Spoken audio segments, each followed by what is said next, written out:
President William Samoei Ruto today presided over the State House National Drama and Film Festival, the State House concert that hosted those who emerged winners in their categories at the national level. While there, President reiterated his stand that our children and youth must be protected from pedophiles and predators. Indeed, he was referring to Cleophas Malala for staging a play, Echoes of War, that the government refused, that could not be performed at the national level in Nakuru. Now, these words and statements revived the recent chaos that we witnessed when the police tear gassed our young youths because of what we may think is a supremacy battle between William Ruto and his former closest ally, Cleophas Malala.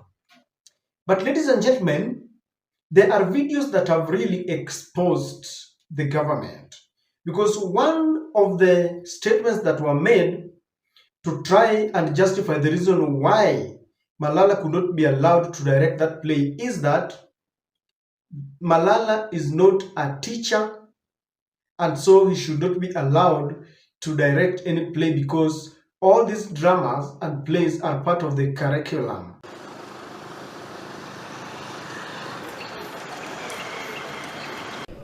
Thank you. The government did not stop Butere girls from performing.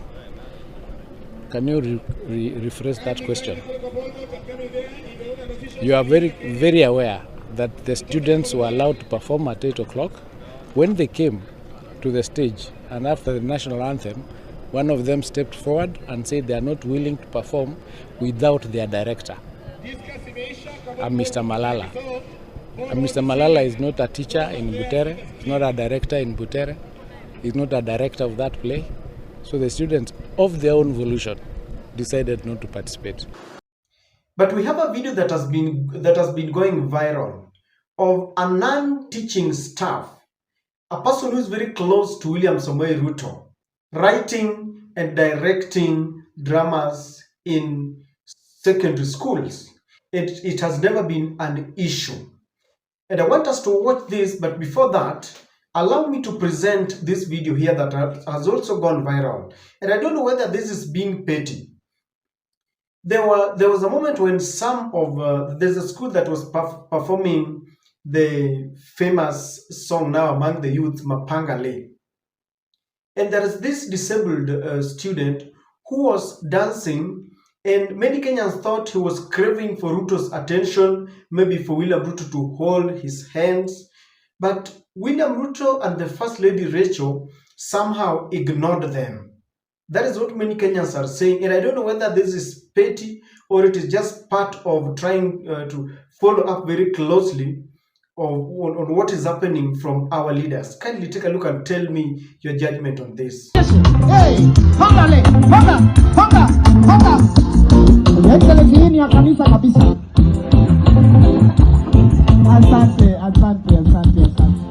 Thank you so much.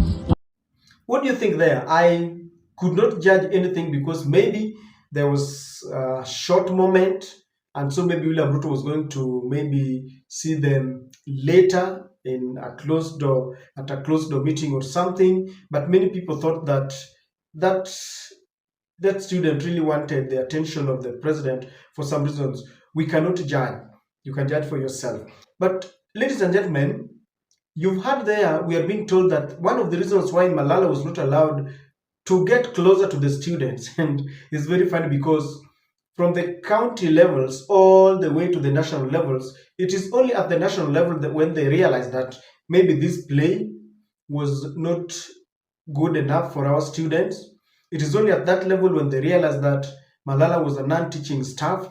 But I want you to watch this video of none other than Dennis Itumbi and see how he was mingling with the students. And I'm told he was directing a certain play there. They even performed a birthday party for him. And you look at that and you will realize that there was nothing wrong at all. For those who have been in school, you know that during the music festivals, drama festivals, film festivals, those who direct such plays are not teachers. There are some of them are non-teaching staff. Kindly take a look at this, but don't forget to like and share our videos. Again, don't forget to subscribe to the channel and click the notification bell.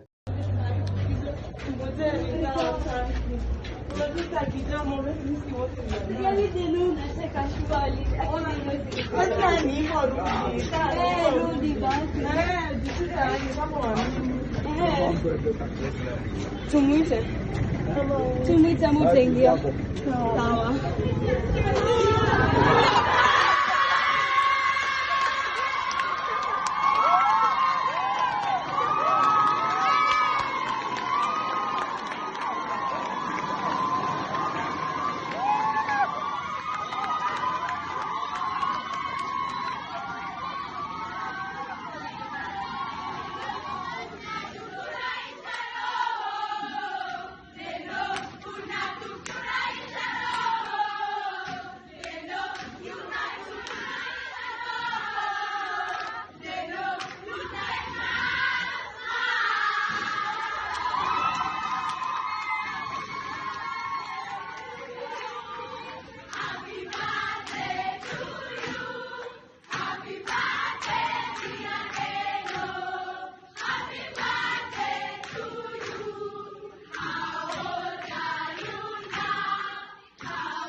There is a Chinese saying that goes that a picture is worth 1,000 words.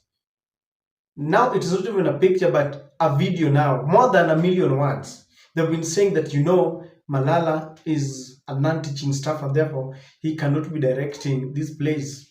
What about Dennis Itumbi? What about Dennis Itumbi there? Now you will see clearly that internet does not forget, neither does it lie. You cannot really try to argue with the video there. It's very clear, crystal clear. And you will easily conclude that this government is like the animal farm, shamba la wanyama. All animals are equal, but some are more equal than others. The Animal Farm by George Orwell, if you've ever read that book. And I wonder why these people are complaining. Most of these books that we used to read are very political. And even the teachers, the literature teachers, are politicians. If you know, you know. Now, Ruto is really afraid of criticism. For no good reason. This government is running away from its own shadows. Because, you now realize that it was unnecessary. I wish they would have used another excuse. Not that Cleopas Malala is a non-teaching staff. It is done that. Cleopas Malala was saying that he's done more than 32 what? He's written more than 32 plays there. Only this time around they are realizing that he's a non-teaching staff. So William Ruto is very afraid of his own shadows, running away from his own shadows. I don't know where the paranoia is coming from. The government is really paranoid. And you know why? Your guess is as good as mine. They just feel that they have not met the expectations of Kenyans. During the campaign, they rode on a golden platform. Tuko na nia, tuko na njia, we have a plan to turn around the economy, but now they have not done. And I understand why it is becoming very difficult for William Ruto to tolerate criticism. He worked under the Nyayo era, where KANU kilikuwa chama cha baba na mama. Moi ajenga nchi. You remember such kind of, Tawala Kenya, Tawala, those kind of praises where your word is the Alpha and Omega. And I think that is still what is in Ruto's mind. He really wishes that he was in the older dispensation, but it is not so. He has to come back to the reality that this is a new generation, this is a new Kenya, this is a new dispensation. There are things that can work, but others cannot work. Like those blatant praises where you want, leaders to come and pay you a courtesy call in State House and they praise you. Only then can they get development. Even during such era, people like Nyambane used to have some plays ridiculous, Red Con and all that. But we never saw Ruto reacting the way William Ruto is reacting. Another thing that William Ruto must do, he must come to the reality. Like I said, that we are in a new dispensation. He must surround himself with people who tell him the truth. I have cried about this over and over again, that sometimes people who make you become even more obstinate are the people around you. Wale wanakuambia haiwezi fanyika. Mr. President, usikubali. I was told that in 2007, after Mwai Kibaki camp, rigged elections, at some point he wanted to quit.